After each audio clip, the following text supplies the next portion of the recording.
Don't forget to like and subscribe. Lost Phone Prank. Creepy Story 1. Last night, my friend dragged me out of the house in a rush so we wouldn't miss the opening act at a local bar's music night. I barely had time to grab my jacket before we were out the door, caught up in the excitement of the night ahead. The bar was packed, the music was loud, and after a couple of drinks, I reached into my pocket, only to realize my phone was missing. My stomach dropped. I tried not to panic as I quickly retraced my steps. First, I checked the table where we had been sitting, pushing aside empty glasses and napkins, hoping to spot my phone underneath. Nothing. I moved to the bar counter, asking the bartender if anyone had turned in a lost phone, but no luck. I even checked the bathroom, peering into stalls and scanning the sink area, but my phone was nowhere to be found. At this point, I started to feel that creeping sense of dread. Maybe someone had stolen it. Maybe I had dropped it somewhere, and it was long gone. Determined to give it one last shot, I borrowed my friend's phone and dialed my number.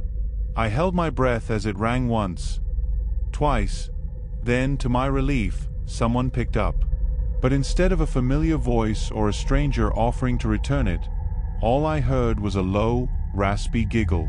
The sound sent a chill down my spine. Before I could say anything, the call ended. Confused and unsettled, I immediately called back, but this time, there was no answer. I tried again, and again. Nothing. Whoever had my phone was ignoring me now. Frustrated and resigned, I accepted that my phone was gone. There was nothing else I could do, so I stayed for a little while longer before finally heading home. When I walked into my room, exhausted and still annoyed at myself for losing it, my heart nearly stopped. Sitting on my nightstand, exactly where I had left it before going out, was my phone. Suspicious bus encounter. When I was a kid, I was always the last one picked up by the school bus. Every morning, I'd stand at the edge of the road, my backpack heavy on my shoulders, staring down the empty stretch of pavement, waiting for that familiar yellow bus to appear. I knew the routine like clockwork. Same time, same driver, same noisy crowd of kids already packed inside. But one morning, something felt off. I was standing there alone, kicking at a rock with my shoe, when I heard the low hum of an approaching engine. I looked up, expecting to see my usual bus. Instead, a different bus rolled into view. It looked normal enough, same dull yellow paint, same black stripe along the side, but something was wrong. The windows were dark, and as it slowed to a stop in front of me, I noticed something else. The bus was completely empty. No kids. Just the driver. He leaned over and pushed open the doors with a hiss. His face was unfamiliar. He wasn't my regular driver. He had a wide smile, but it didn't quite reach his eyes. "Hop on," he said cheerfully, tilting his head toward the seats behind him. My stomach tightened. Something about this didn't feel right. "Where are the other kids?" I asked, not moving from my spot. His smile stayed frozen in place. "Oh, we'll go get them next," he said, his tone light, almost dismissive.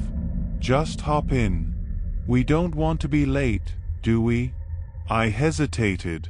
Every instinct in me screamed that something was wrong. My usual driver never picked me up first. And why was this bus empty? "No," I said finally. His expression flickered, just for a second. Then he let out a small chuckle and shook his head. "Come on now, no need to be difficult. Just get on." His voice was still calm, but there was an edge to it now, like he was getting impatient. I took a step back. "I'm waiting for my bus," I said, my voice more firm this time. His fingers tapped against the steering wheel. He didn't say anything for a moment. Then he let out a sigh, shrugged, and without another word, pulled the doors shut. The bus rumbled forward and drove away, disappearing around the bend. I stood there, my heart hammering in my chest. Something about that moment stuck with me. How quick he was to leave when I refused, how he never tried to argue or explain himself. Just left. A few minutes later, my real bus pulled up, packed with kids like always. My usual driver gave me a nod as I stepped on, completely unaware of what had just happened. I sat down in my usual seat, my hands still clammy, staring out the window, half expecting to see that empty bus waiting somewhere down the road. But it was gone. That night at dinner, I casually mentioned it to my parents. I didn't expect much of a reaction, maybe a "that's weird," or a quick reminder to be careful. Instead, their faces went pale. My mom put down her fork. My dad straightened in his chair. "What do you mean, a different bus?" he asked. I shrugged. "I don't know. Some guy pulled up in a bus and told me to get in, but it was empty. I didn't recognize him, so I said no." They exchanged a look. Without another word, my dad stood up and grabbed the phone. My mom was already reaching for the notepad where she kept important numbers. I just sat there, watching as they scrambled to make calls, to the school, to the bus company, maybe even the police. I never found out who that man was. No one could explain where the bus had come from or why he was there. There were no reports of a substitute driver that day. No missing or misplaced buses. To this day, I still wonder, what would have happened if I had gotten on? Creepy neighbor. A few years ago, I rented a small house in a quiet neighborhood. The owner, a friend of mine, had just inherited it and wasn't ready to sell, so he let me move in temporarily. The place was perfect, except for the woman living next door. She was probably in her mid-40s but looked decades older. Every night, she would blast old radio sermons and mutter loudly to herself. At first, I tried to ignore it, but the noise was unbearable. One evening, I knocked on her door to ask if she could keep it down. When she opened it, I caught a glimpse inside. The walls were covered in scribbled prayers and symbols, all in red ink. Every window was blacked out, and the air smelled of mildew. The floor was coated in grime, and an army of cockroaches scattered as she moved. There was no furniture, just piles of old newspapers and empty food containers. She stared at me for a moment, then slammed the door without a word. The volume of the radio increased immediately after. The next night, my girlfriend stayed over. Around 3 a.m., I woke up feeling like someone was watching me. In the dim light, I saw a figure standing at the foot of the bed.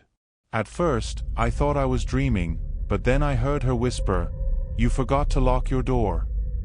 My stomach dropped. It was my neighbor. She was clutching something in her hand, but before I could react, she turned and walked out.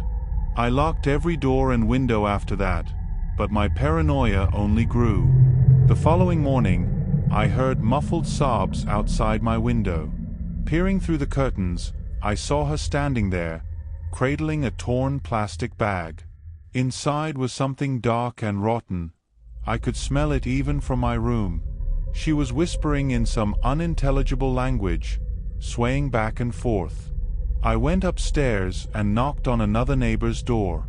The guy looked pale, like he already knew why I was there. Before I could explain, he said, "She came into my apartment last month. I was making dinner, turned around, and she was just standing there, holding a hammer." I felt like I was going to be sick.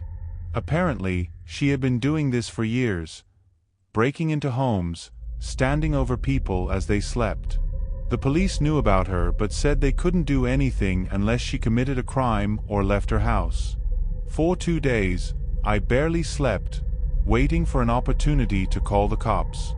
Finally, at around 1 a.m., I saw her shuffle outside, heading toward a gas station. I immediately called 911. Within minutes, unmarked police cars swarmed the street. They tackled her, restrained her, and loaded her into a van. Just like that, she was gone. The next morning, her apartment was already being cleaned out. It was like she had never been there.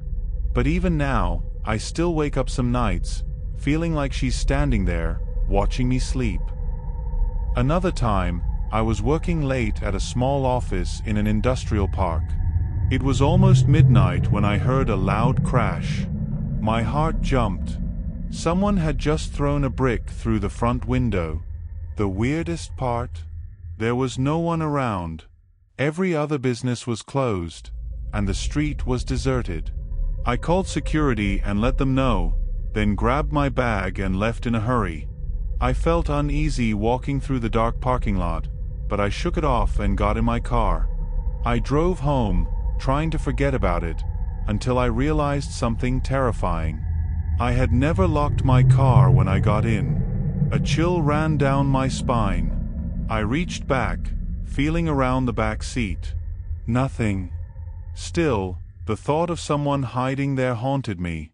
I got home, locked every door, and decided to meet up with a friend to clear my head. I hopped on my bike and rode through the quiet streets, trying to shake off my nerves. That's when I noticed someone riding behind me. He was going slow, almost matching my speed. As he got closer, I glanced at him. His grin was unsettling, his eyes wide and unblinking. Something about him sent a wave of panic through me. Then it hit me. He was riding my brother's bike. My stomach dropped. I raced home, my pulse pounding. When I got there, my worst fear was confirmed. The back door of my car was wide open, and my brother's bike was missing from the garage. Someone had been in my car, and they had followed me home. I never saw that man again. But to this day, I always check the back seat before getting into my car. The lonely call.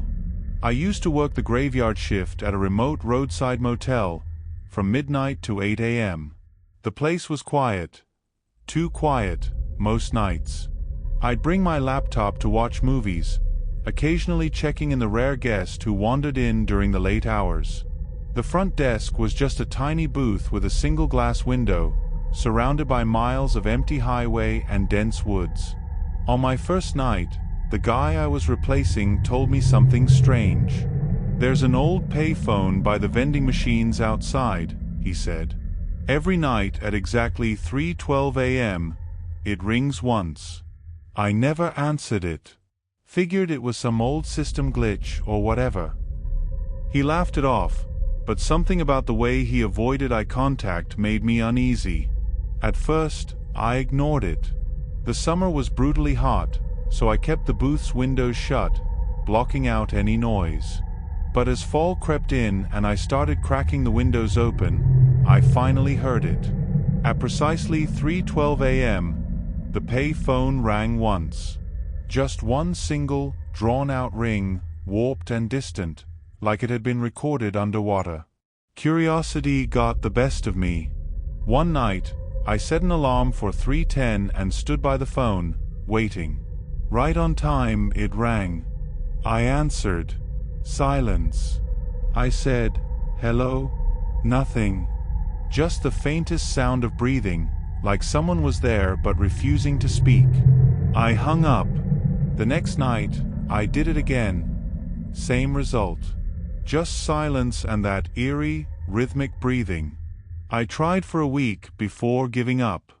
Maybe it really was just a system glitch. Then, in early November, I answered it one last time. "Hello." For a moment, nothing. Then, a slow, shuddering inhale, like someone sucking air through clenched teeth. Then a voice, raspy, guttural, like gravel scraping against steel. It spoke my full name, first, middle, and last. My blood went cold. I had never given my real name to anyone at the motel. I slammed the receiver down and, in a panic, shoved some quarters into the slot, dialing *69 to trace the last call. The number came from a small town in Alaska. I live in Texas.